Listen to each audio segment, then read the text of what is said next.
तो आज इस पर्टिकुलर वीडियो में समझेंगे सीआरपीसी के चैप्टर 195 को, जो बहुत ही ज्यादा इंपॉर्टेंट है। ये बेसिकली बताता है कि जो पब्लिक सर्वेंट है ना, पब्लिक सर्वेंट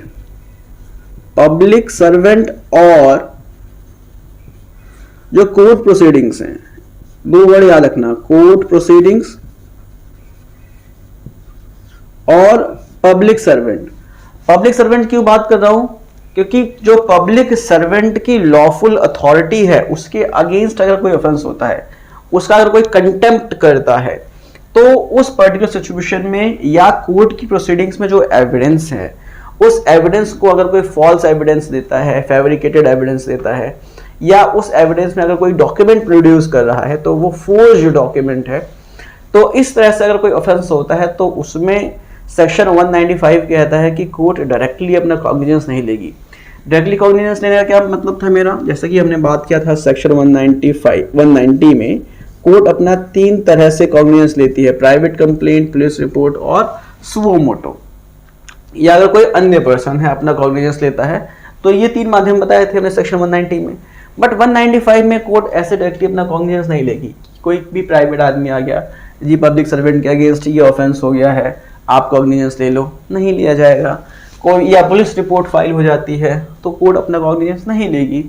उसके लिए कुछ कंडीशंस हैं जो सेक्शन 195 बताता है। तो आज के इस पर्टिकुलर वीडियो में हम बेसिकली उन्हीं कंडीशंस के बारे में समझेंगे कि क्या कंडीशन है, किन कंडीशंस को फुलफिल करना पड़ेगा तभी कोर्ट अपना कॉग्निजेंस लेगी अगर कोई ऑफेंस पब्लिक सर्वेंट के अगेंस्ट होता है या कोर्ट प्रोसीडिंग में एविडेंस के दौरान अगर कोई ऑफेंस होता है। तो अब ये स्पेसिफिकली ये ऑफेंसेस हैं क्या, ये समझो पहले। देखो सेक्शन 195 का जो सबसेक्शन 1 है उसका पार्ट जो ए है वो डिफाइन करता है कि देखो आईपीसी के सेक्शन 172 से 188 तक जो भी सेक्शंस हैं, ये सेक्शंस बेसिकली वही सेक्शंस हैं जो पब्लिक सर्वेंट की लॉफुल अथॉरिटी का जो कंटेम्प्ट करते हैं उनके ऑफेंस से रिलेटेड ये सेक्शंस हैं। उन सेक्शंस में अगर कोई ऑफेंस होता है पब्लिक सर्वेंट के अगेंस्ट, तो सेक्शन 195 कहता है कि कोर्ट डायरेक्टली अपना कॉग्निजेंस नहीं लेगी। या इन ऑफेंसेस को कोई अबेट करता है, अबेट करने का मतलब पता है ना, उकसाना, किसी व्यक्ति को उकसाता है कि भाई जाओ और ये ऑफेंसेस कर दो, तो भी कोर्ट अपना उसमें कॉग्निजेंस नहीं लेगी। अबेट करने के साथ साथ अगर कोई अटेम्प्ट करता है, किया नहीं है बट अटेम्प्ट कर रहा है कि ये कोई ऐसा ऑफेंस कर दे, तो अटेम्प्ट करने के लिए भी जो पनिशमेंट होगी, जो केस चलेगा, उसमें जो है 195 में कोर्ट अपना कॉग्निजेंस नहीं लेगी।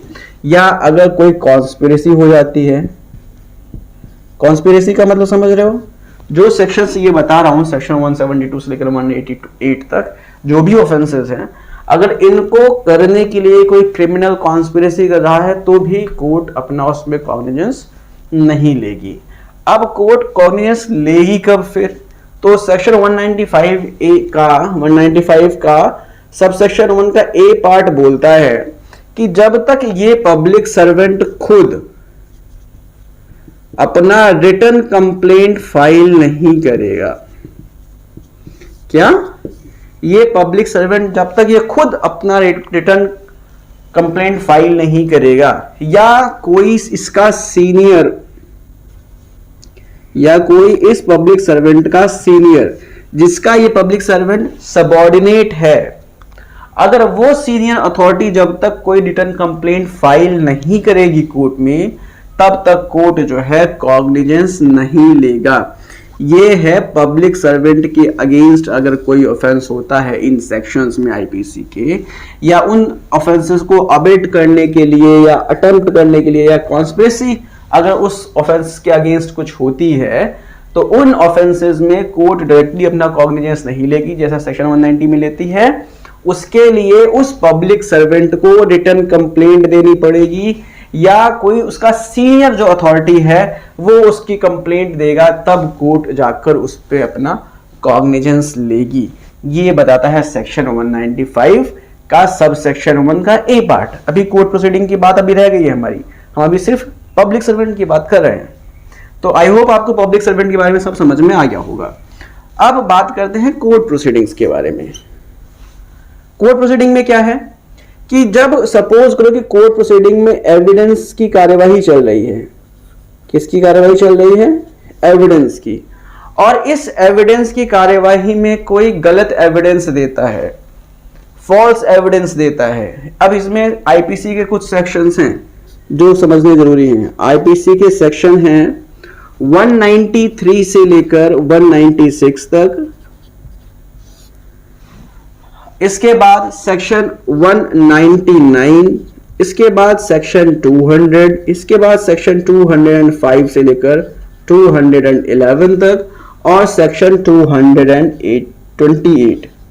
ये सेक्शंस में अगर कोई ऑफेंस होता है, ये सारे सेक्शंस कौन से हैं? ये सारे सेक्शंस हैं फॉल्स एविडेंस देने के, फैब्रिकेटेड एविडेंस देने के, गलत एविडेंस देने के। तो इन ऑफेंसेस में अगर कोई ऑफेंस होता है तो उसमें कोर्ट अपना डायरेक्टली कॉग्निजेंस नहीं लेगी, या इसके साथ ही साथ एविडेंस के दौरान अगर आईपीसी के सेक्शन 463 या 471, 475 या 476 में भी जो ऑफेंसेस होते हैं, ये ऑफेंसेस क्या है? ये ऑफेंसेस बेसिकली हैं फोर्ज्ड डॉक्यूमेंट के, फोर्ज्ड डॉक्यूमेंट्स या काउंटरफिटेड डॉक्यूमेंट्स। तो बेसिकली जो ये ऑफेंसेस हैं, अगर ये ऑफेंसेस होते हैं कोर्ट प्रोसीडिंग्स में एविडेंस के दौरान, तो इन ऑफेंसेस के अगेंस्ट भी कोर्ट अपना डायरेक्टली कॉग्निजेंस नहीं लेगी। तो फिर अब यहां पर बेसिकली कोर्ट कैसे कॉग्निजेंस लेगी इन ऑफेंसेस में? इसके लिए सेक्शन 195 के सबसेक्शन 1 के बी पार्ट में बताया गया कि देखो जी, जब तक वो कोर्ट खुद ही, जिस कोर्ट की प्रोसीडिंग में वो एविडेंस देने का काम चल रहा है, वो कोर्ट खुद ही अगर कंप्लेंट नहीं करती है कोर्ट में उन ऑफेंसेस के रिगार्डिंग, या उस कोर्ट की जो सीनियर कोर्ट है, जो सुपीरियर कोर्ट है, जिस कोर्ट की ये कोर्ट जो है सबऑर्डिनेट कोर्ट है, अगर वो सुपीरियर कोर्ट अगर कंप्लेंट करती है तो ही उसके रिगार्डिंग कॉग्निजेंस लिया जाएगा, अदरवाइज नहीं लिया जाएगा। तो बेसिकली ये है सेक्शन 195 का सब सेक्शन 1। तो एक बार और जल्दी से इसको थोड़ा सा क्विक रिवाइज कर लेते हैं। सबसेक्शन 1 के पार्ट ए के अकॉर्डिंगली पब्लिक सर्वेंट के अगेंस्ट अगर आईपीसी के सेक्शन 172 से 188 तक जो ऑफेंसेस हैं, पब्लिक सर्वेंट की लॉफुल अथॉरिटी को कंटेम्प्ट करने वाले ऑफेंसेस, उन ऑफेंसेस की अबेटमेंट के लिए भी, अटेम्प्ट के लिए भी और कॉन्स्पिरेसी करने के लिए भी जब ये कोई ऑफेंसेस हो जाते हैं तो उसमें कोर्ट अपना डायरेक्टली कॉग्निजेंस नहीं लेगी। उसके लिए उस पब्लिक सर्वेंट को रिटर्न कंप्लेंट देना पड़ेगा, या उस पब्लिक सर्वेंट के जो सीनियर अथॉरिटी है, जिसका ये पब्लिक सर्वेंट सबऑर्डिनेट है, वो अगर रिटर्न कंप्लेंट देगा तभी जो है कोर्ट उसमें अपना कॉग्निजेंस लेगी। इसी तरीके से सबसेक्शन 1 के बी पार्ट में बोला गया कि कोर्ट प्रोसीडिंग के समय एविडेंस के दौरान अगर आईपीसी के सेक्शन 193 से 196, सेक्शन 199, सेक्शन 200, सेक्शन 205 से 211 तक, या सेक्शन 228 में जो ऑफेंसेस होते हैं, फॉल्स एविडेंस देने के जो ऑफेंसेस होते हैं, उसमें भी कोर्ट अपना डायरेक्टली अपना कॉग्निजेंस नहीं लेगी।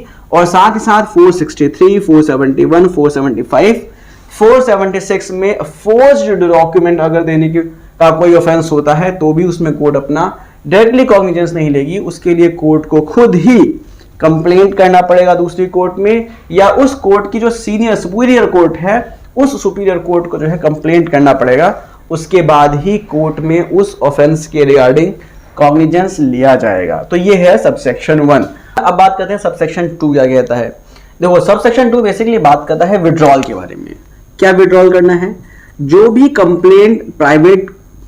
कंप्लेंट उस पब्लिक सर्वेंट ने जो दिया हुआ है कोर्ट में, अगर उसको उस पर्टिकुलर पब्लिक सर्वेंट का जो सीनियर अथॉरिटी है, अगर वो उसको विड्रॉ करना चाहती है तो वो उसको विड्रॉ कर सकती है। सेक्शन 195 के सबसेक्शन 2 में ये कहा गया है कि जो कोई भी अथॉरिटी जिसका वो पब्लिक सर्वेंट सबऑर्डिनेट है, वो एक ऑर्डर पास करके उस पर्टिकुलर केस को, उस पर्टिकुलर कंप्लेंट को विड्रॉ कर सकती है। लेकिन यहाँ पर एक चीज और ध्यान में रखना होगा, अगर उस पर्टिकुलर केस में ट्रायल खत्म हो चुका है, अगर क्या खत्म हो चुका है, ट्रायल अगर खत्म हो चुका है तो फिर केस विड्रॉ नहीं होगा, तब तक प्रोसीडिंग आगे चलती रहेगी। अगर ट्रायल नहीं हुआ है और उस पर्टिकुलर सिचुएशन में अगर कोई सीनियर अथॉरिटी उसको विड्रॉ करना चाहती है तो फिर उसकी प्रोसीडिंग को रोक दिया जाएगा। ये बताता है सबसेक्शन 2।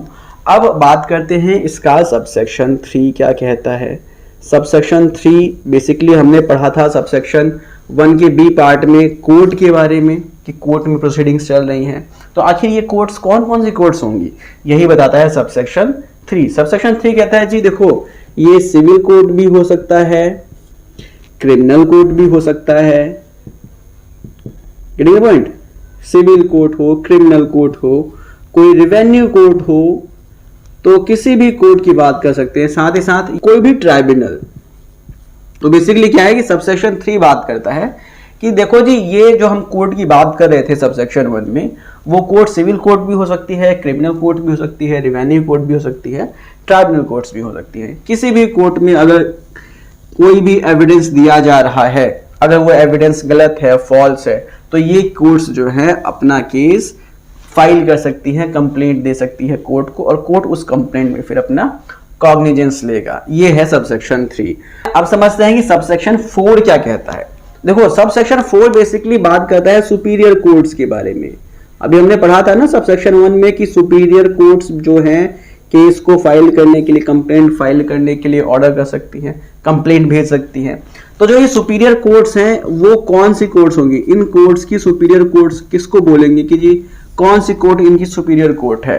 तो बेसिकली सबसेक्शन 4 कहता है जिस भी कोर्ट में इन कोर्ट से अपील कर सकते हैं उस कोर्ट को हम सुपीरियर कोर्ट बोलेंगे। मतलब कि जिस कोर्ट में भी अपील जा सकती है वो कोर्ट जो है सुपीरियर होगी, और ये सारी कोर्ट्स जो होगी उस कोर्ट की सबऑर्डिनेट कोर्ट्स मानी जाएंगी। सो आई होप आपको समझ में आ गया होगा कि अब सबऑर्डिनेट कोर्ट्स क्या हैं और सुपीरियर कोर्ट कौन होगी। जिस कोर्ट में इन कोर्ट्स से अपील जाएंगी वो कोर्ट जो है बड़ी होगी, और ये सारी कोर्ट्स जो हैं उस कोर्ट की सबऑर्डिनेट कोर्ट होंगी। लेकिन अब यहाँ पर एक प्रोवाइजो भी है, उस प्रोवाइजो को समझना बहुत जरूरी है। अब प्रोवाइजो क्या कहता है, प्रोवाइजो में भी 2 पार्ट हैं, पहले और दूसरे दोनों पार्ट को समझते हैं। पहले पार्ट को समझते हैं।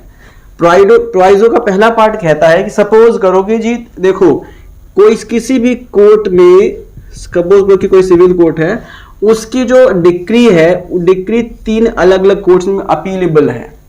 तो अब अगर 3 कोर्ट्स में अपीलेबल है, सपोज करो ए में भी अपीलेबल है, बी में भी अपीलेबल है, सी में भी अपीलेबल है, तो अब किस कोर्ट को हम मानेंगे कि कौन सी कोर्ट जो है सुपीरियर है इस वाले कोर्ट की, और ये वाली कोर्ट किस कोर्ट की सबऑर्डिनेट है। तो इसका जो प्रोवाइजो है सबसेक्शन 4 का, वो कहता है जी देखो, इन तीनों कोर्ट में से देखेंगे सबसे छोटी कोर्ट कौन सी है। जो कोर्ट सबसे छोटी होगी हम उसी कोर्ट को इस कोर्ट का सुपीरियर कोर्ट मानेंगे और कहेंगे कि ये वाली कोर्ट उस कोर्ट की सबऑर्डिनेट है। फॉर एग्जांपल सपोज करो कि बी जो है सबसे छोटी कोर्ट है इन तीनों में से, तो जो बी कोर्ट होगी वो इसकी सुपीरियर होगी और ये वाली कोर्ट जो है इसकी सबऑर्डिनेट होगी। ये बताता है प्रोवाइजो, सबसेक्शन 4 का पहला प्रोवाइजो। अब दूसरा प्रोवाइजो क्या कहता है, ये समझो, ये भी बहुत इंपॉर्टेंट है। दूसरा प्रोवाइजो कहता है कि सपोज करो, एक और कंडीशन आ गई नहीं, प्रोवाइजो कहता है कि सपोज करो कि सिविल कोर्ट है, सिविल कोर्ट में कोई केस चल रहा है। अब उस केस में अपील हम जो है सिविल कोर्ट में भी जा सकते हैं, बड़ी सिविल कोर्ट, या हम रेवेन्यू कोर्ट में भी जा सकते हैं। तो अब हम कौन सी कोर्ट को माने कि जी कौन से कोर्ट जो है इसकी सुपीरियर होगी, रेवेन्यू वाली होगी या फिर सिविल वाली होगी। तो यहाँ पे जो प्रोवाइजो कह रहा है कि हम जो है नेचर ऑफ द केस देखेंगे। क्या देखेंगे? Nature of the case. अगर केस सिविल वाला है तो ये वाली कोर्ट सुपीरियर मानी जाएगी। अगर केस का जो नेचर रेवेन्यू वाला है तो ये वाली कोर्ट सुपीरियर मानी जाएगी। I hope you are getting the point.